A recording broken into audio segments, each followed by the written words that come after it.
Assalamualaikum warahmatullahi wabarakatuh.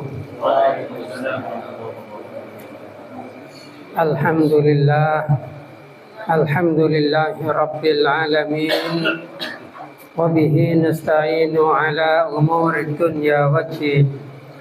Wala haula wala quwwata illa billahil aliyyil azim. Wa sallallahu ala sayyidina wa maulana Muhammadin wa ala alihi wa sahbihi ajma'in. Amma ba'du. Syukur alhamdulillah di dalam malam ini walaupun hujan, kita semua dengan Allah Subhanahu wa taala masih diberi kesempatan untuk bisa saling berkumpul, bertemu, saling mengingatkan, bersilaturahmi di dalam acara yang dilaksanakan oleh Iksan di Surabaya. Semoga pertemuan ini dijadikan pertemuan yang barokah, yang membawa kebaikan bagi kita semua. Salawat serta salam mari kita baca dan kita panjatkan pada baginda Nabi besar Muhammad sallallahu alaihi wasallam, yang mana baginda Nabi Muhammad telah mengajarkan agama Islam kepada kita, menjadi perantara dari Allah Subhanahu wa taala untuk menyampaikan manual guide, petunjuk-petunjuk yang dibutuhkan oleh manusia agar bisa menjalani hidup sebagaimana mestinya. Kanjeng Nabi Muhammad sallallahu alaihi wasallam telah mengajarkan kepada kita budi pekerti yang baik, mengajarkan kepada kita bagaimana berinteraksi antara sesama manusia dan juga kepada Tuhan, yang mana itu adalah sesuatu yang sangat berharga. Petunjuk dari Gusti Kanjeng Nabi neka sangat berharga.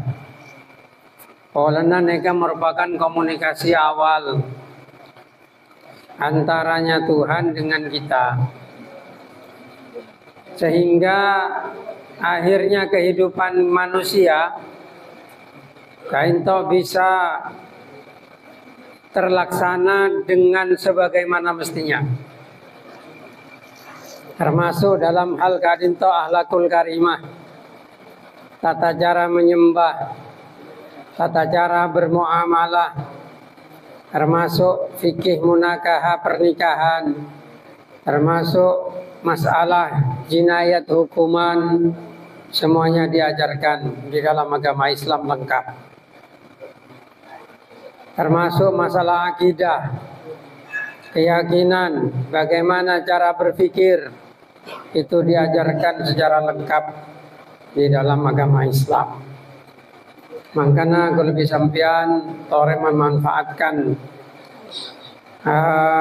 posisi, situasi dan kondisi kita sebagai umat Islam, lahir dari orang Islam, diberikan petunjuk, bisa bertemu dengan para guru-guru untuk menunjukkan jalan. Ini disyukuri. Wabil khusus bersyukur karena Nabi Muhammad SAW mengajarkan itu kepada kita semua. Mungkin beberapa macam salawat dengan Kanjeng Nabi nekalo bekal rogi.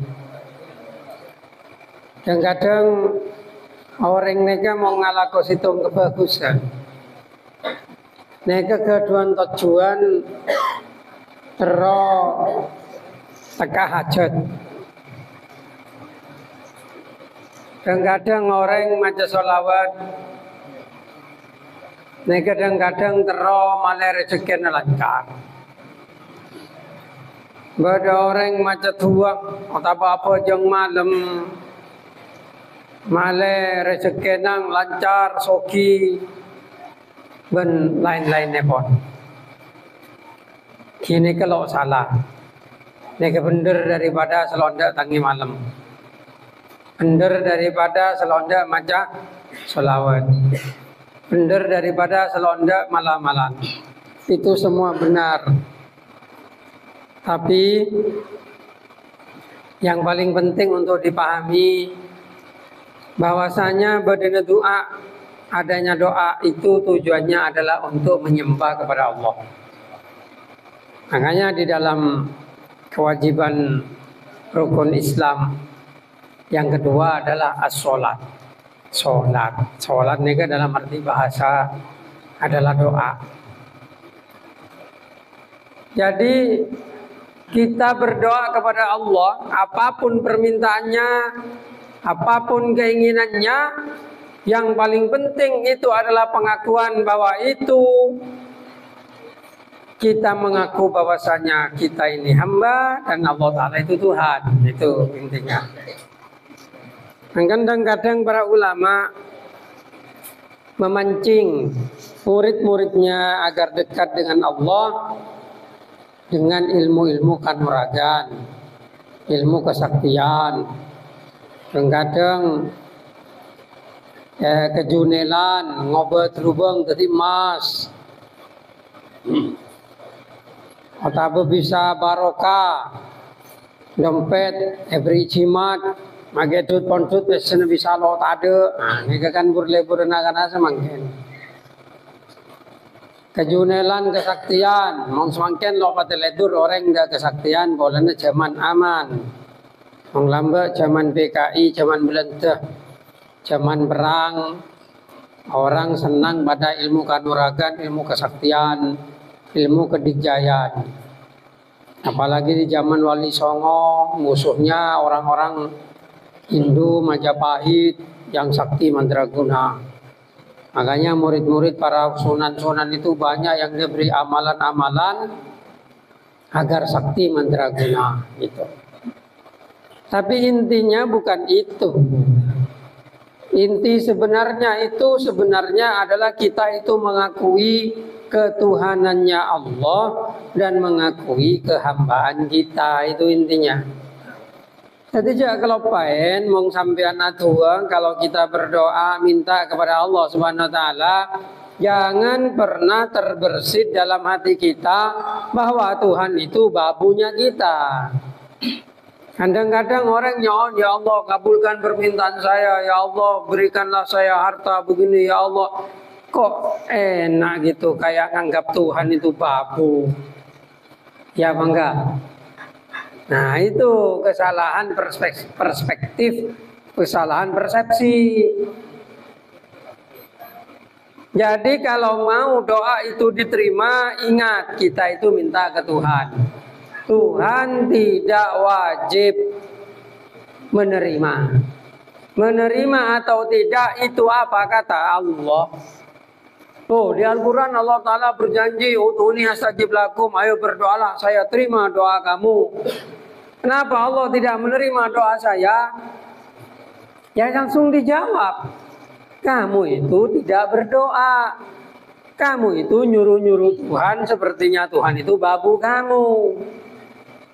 Yang namanya berdoa itu tadarruan khufyatan, meminta kepada Allah dengan tadarru, rendah hati, rendah diri, khufyah, takut kepada Allah, yang harus dibuktikan dengan ketaatan. Abang atua mung tepa abang mengalami kesengsaraan, akan tetapi pejeng lo kena lekat. Terus bagaimana Tuhan mau menerima doa kamu kalau seperti itu? Itu intinya. Ad-doa mukhul ibadah. Doa itu sumsumnya ibadah. Jadi doa itu mukhul ibadah. Makanya kamu minta kepada Allah, boleh saja, tapi jangan terlalu serius dengan mintanya. Seriusnya itu nyembahnya. Jadi minta kepada Allah, ya Allah jadikanlah saya orang kaya. Jangan menganggap kekayaannya itu sebagai tujuannya, tapi kamu yang minta menghinakan diri, menghambakan diri kepada Allah, itulah intinya. Baru permintaanmu nanti Allah Ta'ala kabulkan. Begitu. Jangankan kita, Nabi Muhammad saja pernah itu berdoa dengan Allah Ta'ala tidak dikabulkan. Coba lihat di tafsir di waktu perang Uhud. Gitu. Di mana Nabi Muhammad di situ pernah mendoakan ada 3 orang itu yang ingin semoga dimatikan gitu. Atau perang Badar insya Allah. Tapi perang Badar. Tapi yang dimatikan cuma 2. Yang satu tidak. Dengan Allah Ta'ala malah yang satu ditakdirkan bertobat nanti gitu. Ada itu di Al-Quran. Jadi masan baca itu, aduh, Kanjeng Nabi bagi Allah Ta'ala kadang lopai terima kasih boleh ngopi, dengan tuh apa? Masan lopai terima pak ngoca Tuhan ini tidak menepati janji ya kok. Karena tidak mengabulkan doa, kamu sudah doanya benar atau enggak caranya gitu.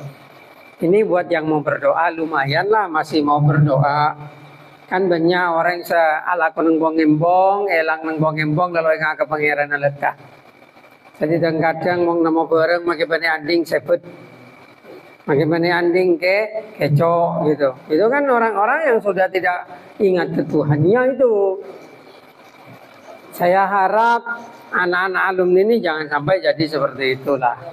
Kamu anak pesantren, tidak ada yang namanya bekas murid itu, tetap murid pondok pesantren Darul Hikmah gitu. Maka jangan kau jelekkan pondokmu dengan tidak sholat gitu. Mong pejang pelo cekah jong apa secekah dari pangeran itu. Terus apa gunanya kamu mengenal Tuhan melalui guru itu? Sudahlah, walaupun kamu sibuk, kamu waktu apa, monggo bejeng ambura sabe abejeng galun. Sholat dulu. Baru kamu bisa berharap belas kasih Tuhan. Besok kalau kamu mati, walaupun amalmu sedikit, kamu kalau tetap menjaga kewajiban, banyak harapan kamu masuk surga. Masuk surga itu bukan karena ingin kenikmatan. Orang yang ingin masuk surga karena ingin 72 bidadari seperti yang diceritakan itu orang yang paling lemah imannya. Masuk surga itu adalah trofi, piala dari keridhaan Allah. Itu. Untuk para wali, surga itu sudah tidak diinginkan. Neraka sudah tidak ditakutkan. Karena para wali itu menganggap yang paling berharga itu adalah ridho Allah. Ya kamu belum masuk ke kategori ini, makanya kamu tidak bisa merasakan bagaimana berharganya ridho Allah itu. Gitu. Tapi saya juga tidak tahu, mungkin salah satu dari kalian ini ada yang wali. Ya doakan saja teman-teman yang lain masuk surga. Gitu. Tapi kalau yang jadi patokan kamu itu kebahagiaan itu adalah dunia atau dunia, mobil, rumah dan sebagainya, itu berarti kamu mulai tersesat di hutan dunia. Karena pada dasarnya semua itu hanya perantara. Bukannya tidak boleh kamu kaya, bolehlah kaya sekaya-kayanya. Saya juga senang kalau kamu kaya. Soalnya ketika bangun masjid kayak sekarang bisa banyak nyompeng kan begitu. Seandainya Pak itu soki kopi Pak Andi Pesra miliar dan triliunan, kan lo kira pati sahara pun juga bangun jadi setiare. Jadi yang terbebas lagi tanah ya yang pondok benar tuh cek melar. Setelah bangunan masjid wah ki kebelangan. Nah ya walaupun alhamdulillah lo ambu pembangunan terus jalan. Tandanya ada Pak Soki langsung ngocak pon nek gubernur tanggung kula. Pon nek poslen tanggung kula keng mung poslen bare nanggung. Poslennya beralumni nanggung kena. Neng baba. Daya lantai duang ada nanggung. Bola bere sebelah ter. Nanggung poslen ya paling nek 120 jutaan paling. Daya mau ngeberi neng kan didi. Ya, mau beri neng kabe kan didi. Yang almarhum apa ada ya? Beri neng bae neng 30 juta. Neng 120 juta. Mengibitong poslen itu. Neng baba pada nangkung alumni. Nah ya. Alumni ka Matangwar nangkung. Matangwar. Poslen nah neng baba pon tanggung kuda. Oh, berarti punya kesadaran amal jariah ya. Soalnya saya sojud ya. Oh berarti mong saya yang untuk beondak pada ganjarannya sih ada gitu. Tapi kan minimal kan kelihatan langsung. Saya kan mau nanggung pamu pada sana situ anak-anak. Pong tak kubene tanggung kula. Kan kita elak langsung aja kubah aja lambat juga senanggung. Nah, kita elak kan minimal kan ganjarannya langsung bungkol kubah deh kan. Yang korek yang nasmana sih pola pada belater deh. Itu contoh kalau kamu kalau santri itu kaya itu bagus. Kaya monggeles bagus. Tapi lamun sogi aning pertemuan insan di lo teman hadir ruti ya. Jadi bisnis san bentai sombongan ngok. Baca bentai sombongan berkat dia aja. Ya makin lelo ngaku alumni dari gue lo apa kok. Nah ya. Daripada di alumni soki keng punya colo. Nah ya, soro ayo along bolong ing sandi lo hadir. Ayo along bolong lo hadir. Ruwet. Ya, saking nyaman itu alumni dia. Aja kan pada Islam KTP ruang. Islam, tapi lo apa jeng aruwet. Ya kan? Islam, tapi lo apa asah? Ruwet. Identitas Islam jelas kalau rukun Islam ning lema juga. Sewajib itu sholat, puasa 1 tahun 1 kali, zakat kalau kamu punya harta, haji kalau kamu mampu. Yang setiap hari apa? Sholat. Ya itu identitas keislaman itu. Sholat. Kalau kamu Islam tapi tidak sholat, ya di mana Islamnya? Nah, ya tetap kocak Islam syahadat kok. Syahadat Islami Islam syahadat kok. Nah, karena bedakan benar istilah Islam KTP, ada Islam syahadat, ada Islam ongkur ya. Jadi beda orang yang Islam yang syahadat itu. Tapi ya minimal lah syahadat lah, tembang selalu syahadat. Kan begitu. Tapi masalahnya kita itu sebagai hamba Allah lah, asa kelangkong ngebi apa ke pangeran molok kalaban ngelakoni perintah nah gitu. Terus selanjutnya Iksan ini sekarang sudah bulan Rajab. Ini insya Allah libur sampai selesai hari raya gitu. Tapi walaupun libur, komunikasi jangan sampai putus karena bukan pondok saja yang ingin berkomunikasi, kamu juga butuh komunikasi. Karena komunikasinya santri kepada pondok itu akan melancarkan doa. Karena doanya pondok itu akan dapat sampai kepada santri yang nyambung ke pondoknya. Pada Nabi bukan apa juga gitu. Rancak, makin lancong mau ngasambung tetap daunnya tompong gitu. Makin semak mau lo asambung elo daunnya.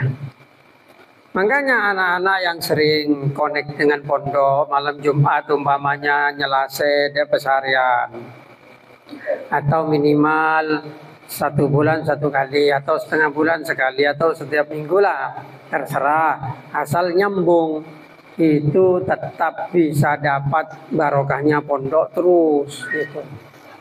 Terus kapan gunanya itu? Ketika kamu punya kesulitan Ketika kamu punya kesulitan, kamu itu bisa karena sering kepesarian mamanya tawassul. Gitu. Oh, dagangan buntu. Lo bisa maju, ntar ke pondok, maca yasin yang pesarian, banyak on ke pangeran ya Allah, kalaban barokana almarhum kurukula ke jauh hari, moga-moga dagangan kula laris gitu. Itu kalau kamu biasa connect, itu nanti ampuh dua aja. Gitu loh, makanya nyaman dari santri. Karena di saat kamu kesulitan, kamu bisa dibantu oleh guru-gurumu. Walaupun guru-gurumu itu sudah ada yang meninggal gitu. Kalau kamu tidak nyantri, yang kamu andalkan cuma logika dan fenomena kehidupan gitulah. Kalkulator, saya bilang. Sehingga ketika ada menemui jalan buntu wongku, sampai stres, berasa bunuh diri, berasa macam-macam karena mereka tidak menemukan jalan keluar yang lain. Bedalah dengan anak-anak yang mondok atau ngaji agama itu. Gitu. Karena kita itu didoktrin untuk hasbunallah wa ni'mal wakil. Cukup Allah yang bisa membantu kita, mencukupi kita, dan Allah itu zat yang paling bagus-bagusnya yang menanggung kita gitu. Sehingga kesulitan apapun nggak jadi masalah karena itu cuma ujian dari Allah. Beda dengan orang yang memang tidak pernah belajar agama gitu. Dalam pikirannya yang ada materialisme seperti yang kita lihat ini gitu. Walaupun sebenarnya itu lagi ya materialisme itu. Jadi PC kamu punya uang 100.000, 200.000, 300.000, itu hanya kalah orang-orang kuat untuk ngecok orang-orang yang lemah gitu. Lamba kena rokok surya itu petok atas rupiah. Setiap berapa surya? 6 ekor itu. Coba. Itu berarti kita kan dicuri. Nilai uang itu loh. Dicuri. Dari kantong kita oleh orang-orang pinter. Ya itulah materialisme. Tapi saya nggak akan nyentuh ke situ nanti karena materinya nggak cukup lah, gitu. Cuma aja saking ketemu orang-orang yang satu lane bisa nyambung gitu tentang materialisme itu. Jadi kita itu kadang memang tertipu dengan materialisme itu. Contohnya sekarang ada paham yang mengatakan bahwasanya orang itu kalau baca sholawat nariyah itu syirik. Orang Wahabi, ya siapa lagi kan gitu. Itu memang penghamba materialisme itu. Itu dibuat untuk merusak Islam.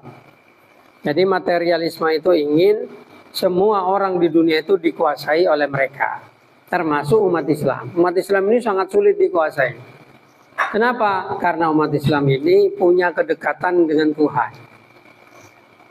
Sehingga program-program materialisme, penganut aliran materialisme ini sulit mengendalikan Islam.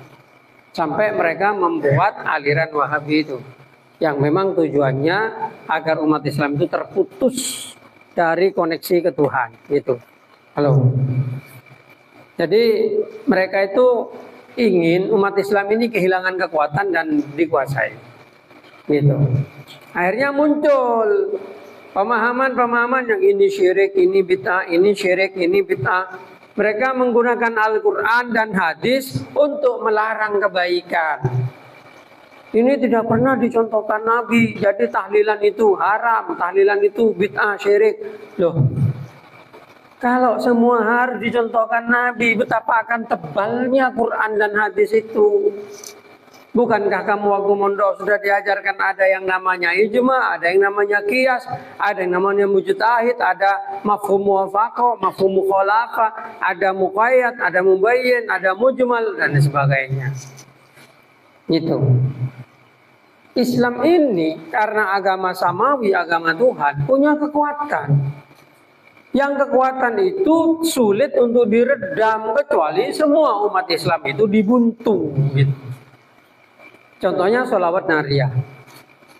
Dulu waktu saya kecil, kalau 11 itu yang dibaca sholawat nariyah 6.666. Saya ngalam mbak magi, angkui bikin acem lah mbak. Zaman tanggai di almarhum abah. Gitu. Kalau sekarang di pondok itu sekarang pakai sholawat munjiat karena anak sudah banyak. Kalau anak 1000 itu disuruh baca sholawat nariyah 6.666, baca 6 kali, gemet. Ya apa enggak? Marek, ketik. Ya almarhum abah ya bos sholawat munjiat bayin untuk keselamatan. Sholawat nariyah aja somkir kikir sholawat nariyah. Padahal sholawat nariyah itu adalah sholawat itu di sebagian negara bukan nariyah namanya itu. Apa namanya? Fazia, nazia apa? Pokoknya titiknya tuh pindah, gitu. Nah, yang paling penting itu pemahamannya adalah ketika sholawat itu dibaca, kemudian di dalamnya ada makna untuk nakani hajat, ada makna untuk menyembuhkan penyakit, itu adalah suatu kekuatan yang bisa dipakai secara umum oleh seluruh umat Islam. Jadi ada. Cek takok maca sholawat nariyah itu kalau diamalkan itu 11 setiap selesai sholat itu bisa dibaca ketika kamu ada kesulitan itu akan bisa langsung diselesaikan gitu. Sholawat nariyah ya sholawat munjiat itu sama, yang penting kan di konsentrasinya dibaca gitu. Tapi sekarang ada upaya untuk melarang itu. Sholawat munjiat lo oleh, sholawat nariyah lo oleh, sholawat fatihah apa lo oleh, kabil oleh cuma sholawat Allahumma sholli ala Muhammad itu. Itu paham Wahabi. Tujuannya memang mensempitkan Islam, mengkerdilkan Islam, melemahkan Islam. Malah Islam itu lemah. Makanya sekarang di Mekah sendiri Muhammad bin Salman itu nggak mau dikekang sama Wahabi, panang ke pancak juga. Muhammad bin Salman juga. Ya salah lagi, emang jangkau. Masa panang negara katanya Islam, panang ke pancak konser apa sebarang berde juga, nang Riyadh juga. Tapi itu adalah bentuk protes. Karena selama ini ketika pakai paham Wahabi, Islam itu ketinggalan zaman. Tidak bisa berkembang, sedikit-sedikit bid'ah, sedikit-sedikit syirik. Akhirnya orang Rusia, orang Amerika, orang Inggris lupa ke bulan, lupa kaman-kaman, orang Islam akun berenang tanah. Karena memang penguasaan paham itu dulu sebelum adanya paham Wahabi itu semua orang Islam yang menjadi pelopor. Contohnya logaritma, Al-Khawarizmi, Ibnu Sina, ilmu kedokteran. Coba sampai penemu angka 0 itu orang Islam. Baru setelah, karena memang ada unsur wahyu, ada unsur wangsit dari Gusti Allah. Makanya bisa menemukan banyak sekali sampai metalurgi. Metalurgi itu ilmu perbesian, ilmu besi. Yang ketika perang di zamannya Sultan Salahuddin dulu itu loh, sampai ada Damascus Sword, sampai sekarang nggak bisa ditiru. Sampai pedang paling tajam di dunia itu dulu milik orang Islam. Samurai kalah di pedang Damaskus ya. Gitu. Itu semua orang Islam. Sekarang coba, karena ada pelemahan, umat Islam ini memang diiara untuk dilemahkan. Karena kalau tidak, dengan melalui wangsit hubungan halo. Halo. Ya. Audi Bang Ren. Halo. Karena kalau orang Islam itu kemudian tetap Asampung, dunia ini dikuasai umat Islam. Dunia ini. Karena umat Islam itu punya wangsit, ilmu wangsit, maksudnya asampung pangeran gitu. Tidak terputus komunikasinya. Ya dengan wiritan, dengan doa, minta petunjuk. Sampai dulu ilmu falak, astronomi, itu yang terkuat orang Islam. Dan sekarang itu ada nautical almanac sama ephemeris. Saya kadang membuat telasan bidajah. Itu kan ilmunya orang Amerika itu. Gitu, yang sekarang tajam perbedaannya itu. Nah, seandainya pakai falaknya pesantren, lo kira bisa kan itu. Itu sudah mulai ditinggalkan ilmunya orang Islam itu. Ya karena memang kita itu berusaha dilemahkan. Makanya kita sebagai anak santri jangan sampai meninggalkan identitas santri. Kita sebagai anak santri mari wiritan hasbunallahu wa ni'mal wakil atau bangun malam. Gitu kadi monggo ada kesempatan ada jemaah mau kesempatan jemaah bajang tepat waktu gitu. Kalau bisa jemaah masa kalah dengan orang Wahabi. Orang Wahabi itu ngajinya kayak ngaji hadis tungkulu bid'atin dolala kulu dolalatin binar jo. Aneh mau bekon bajang lah karena bajang tepat waktu. Gitu. Walaupun ya kita lopati keton ya. Karena menjadi anggotanya Salafi Wahabi itu digaji itu. Untuk yang level yang lebih tinggi memang ada bayarannya itu. Yang untuk menyebarkan dakwah Wahabi itu. Itu ada bayarannya memang. Gitu.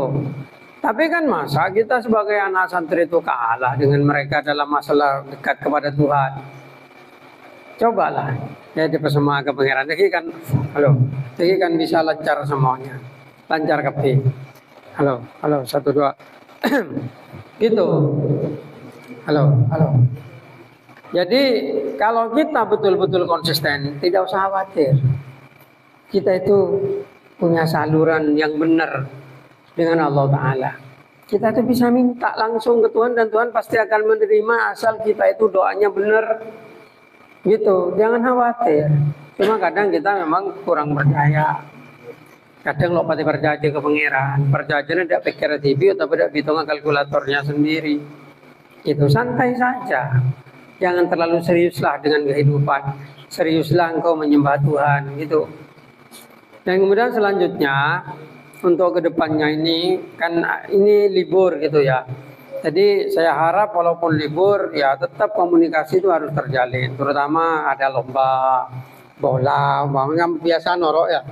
Nasor baja atau nanti kalau apa di grup-grup kita termasuk grup pondok Darul Hikmah atau di halaman-halaman pondok itu loh itu diramaikan gitu. Siapa yang akan meramaikan kalau bukan kamu? Nang halaman pondok nang Facebook jo atau di mana gitu. Yang penting komunikasi lah. Karena apa? Karena kita itu diikat dengan tali ilmu. Itu bukan tali harta yang bisa putus. Tali ilmu itu tidak akan pernah putus. Itu makanya walaupun kayak waktu kemarin zamannya politik beda pilihan, kita itu nggak pernah maksa santri untuk ikut kepada pilihan pondok enggak. Gitu.